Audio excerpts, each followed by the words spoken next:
God यार, cab पण मिळत नाहीये. श्रेयस कुठे राहिला? स्टुपिड. शनाया ऐक ना प्लीज. मला नाही बोलायचं तुझ्याशी. प्लीज बोल ना माझ्याशी, असं करू नको शनाया. मी किती दिवसांपासून ट्राय करतोय. चल ना गाडीत बस माझ्या. मी नाही येणार आहे. शनाया प्लीज गाडीत चल. मी येणार नाही. तू आत्ता माझ्याबरोबर गाडीत चल, नाहीतर काय करणार आहेस तू? नाहीतर मी आत्ता भर रस्त्यात या सगळ्या लोकांसमोर असं काहीतरी करेन जे मी करायला नकोय. म्हणजे काय करणार आहेस तू? शनाया, माझं तुझ्यावर खूप प्रेम आहे. मी तुझ्याशिवाय राहू नाही शकत शनाया. तू जर आत्ता माझ्याबरोबर गाडीत आली नाहीस तर मी इथे भर रस्त्यात आत्ता तुझ्या पाया पडून तुला रिक्वेस्ट करेन.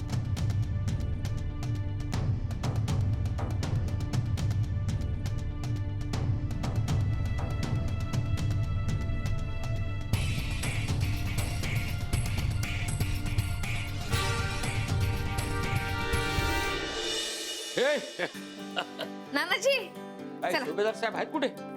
नाही, बाबा नाही गेलेत मठात. होय, हा, बरं बरं. तुम्ही बसा. हा? तुमच्यासाठी गरमागरम चहा करून देते ना, आणि सांबार वडी पण तळून देते. बसा बसा. सांबार वडी. राधिके, हा, तुझ्यामुळे मला नागपुरातले एक एक टेस्टी पदार्थ खायला मिळतात हो. हे घ्या. दे. पण आवडतात का? अरे आवडतात म्हणजे काय, प्रत्येक प्रांतात एक एक वैशिष्ट्य असतं माहितीये तुला. तिथली भाषा, तिथलं खाणं, तिथलं राहणीमान. म्हणजे मालवणातलं कसं मालवणी, कोकणातलं कोकणी, तसं वराडातलं वराडी.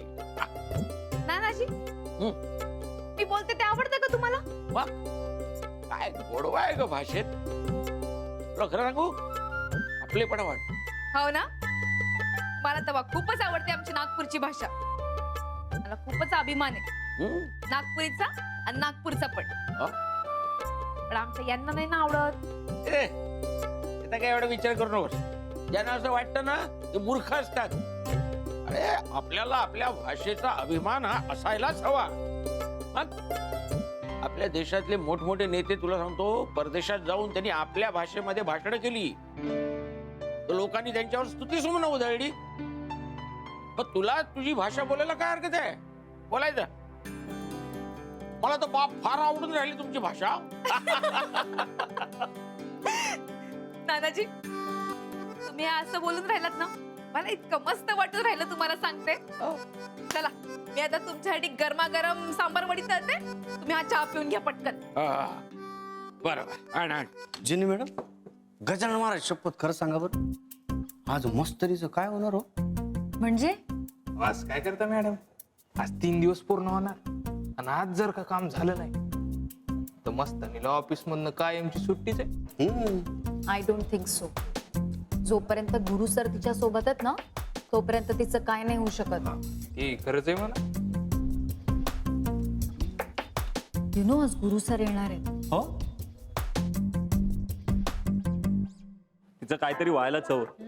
जाम ऍटिट्यूड आहे यार. नाही, अशी वागते ना की जसं काय ऑफिस तिच्या बापाचंच आहे. अहो, आईजीच्या जीवावर बायजी उदार, दुसरं काय? नाहीतर काय. काही का असे ना, पण रोज आपल्याला बाजीराव मस्तानीची स्टोरी लाईव्ह बघायला मिळते की नाही? हे मात्र खरं आहे. बघतोय तो हिरो आपल्याकडेच. पण काही म्हणा, आल्या आल्या अडकवलंच त्याला तिने. हो सर, जरा हळू बोला ना, ऐकतोय तो. ऐके ना का, काय करणार आहे? नवा आहे तो. नवा आहे तो. मस्तनीचा छावा आहे तो. Chhava.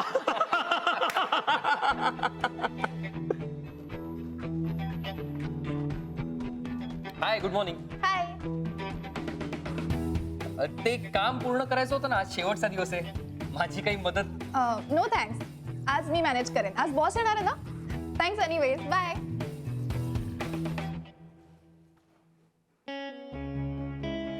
Good morning sir. Good morning sir. Good morning.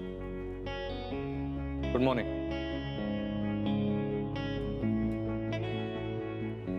Date.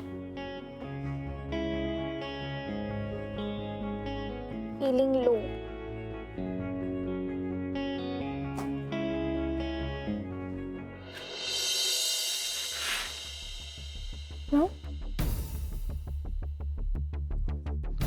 Shanaya अजूनही चिडलेलीच दिसते माझ्यावर. तिचा राग जावा म्हणून मी शॉपिंग मेला.com वरून गिफ्ट बुक केलं होतं. त्याचं स्टेटस चेक करतो.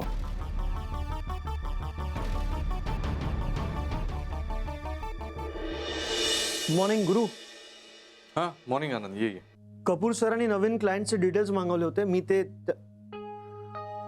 हो भाई क्या खोवाय घेऊचे काय? ओ राधिका वहिनीचा मेसेज आहे का? तिचा कशाला असेल? तिचा नाही रे. मग एवढा तन्मयतेने काय बघतोयस मोबाईल मध्ये? अरे काही नाही, ते ऑनलाईन शॉपिंग साईट आहे ती चेक करतोय. करेक्ट. हे तुला करायलाच पाहिजे. शी डिझर्व्स इट. हो ना? हो मरे, म्हणजे तिने काय नाही केलं रे तुझ्यासाठी. आणि तू राधिका वहिनीसाठी सरप्राईज गिफ्ट घेतोय हे बघून मला खूप आनंद झालाय.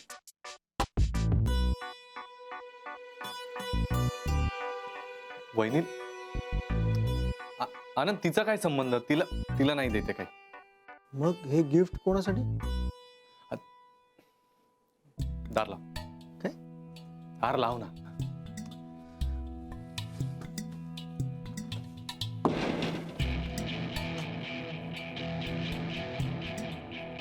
शनायासाठी. सॉरी, मला वाटलं तू राधिका वहिनींसाठी गिफ्ट घेतोस. पण शनायासाठी कशाचं गिफ्ट? नाही म्हणजे आज बर्थडे नाहीये ना तिचा. नाही बर्थडे नाही आहे. मग अरे आई बाबा आलेत ना, सो. म्हणजे आई बाबा का गिफ्ट देतील शनायाला? अरे तू सांगितलंस का तुमच्याविषयी त्यांना? अरे काय करतोयस तू? आनंद, तुला वेळ लागलाय का? मी आमच्याबद्दल आई बाबांना कशाला सांगेन? आणि जर सांगितलं तर माझ्या आयुष्यातला तो शेवटचा दिवस असेल, माहितीये ना? त्याचं नाही रे. आई बाबा आलेत, सो शनायाला मला वेळ नाही देता आला. सो आला लक्षात आलं. वेळ देऊ शकत नाहीस म्हणून तू तिला गिफ्ट देतोय. करावं लागतं. पण आता हे जरा अति होत आहे असं वाटत नाहीये का तुला? नाही म्हणजे आताच एक कार गिफ्ट केलीस ना तिला तू. कारचं कोणीच सांगितलं तुला? बस काय, नवीन कार घेण्या इतपत पैसे मिळतात का तिला? आणि हे सगळं तुझ्या जीवावर चालू आहे, माहित नाही का आपल्याला? हे बघ, मला कळलं ना त्याचा प्रॉब्लेम नाही आहे रे. पण उद्या जर ही गोष्ट राधिका वहिनींना कळली तर काय होईल?